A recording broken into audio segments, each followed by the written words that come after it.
继续来看宋楚瑜是陪同立委候选人李正浩伫中永和车队拜票，针对赵少康伫韩国瑜的造势暗会来发出讲，投予宋楚瑜就是投予蔡英文。这宋楚瑜是真气愤哦，痛骂国民党无出团，遮侪年了，还阁咧变这款的出头。 大家加油！徛在车顶行卖句，亲民党总统候选人宋楚瑜陪立委候选人李正浩，伫中永和的大街小巷恳请乡亲支持。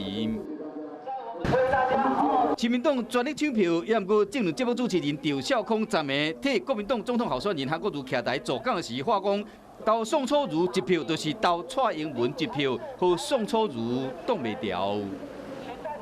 讲不好听，没出息。20多年前。 还在玩弃保，要弃什么保什么，当然要弃那个没有经验的，也没有能力的。赵少康嘛讲，伊是知识拿、经济拿，也毋过已经过身的出名作家李国的后生李侃口说讲，暗是共款去投票。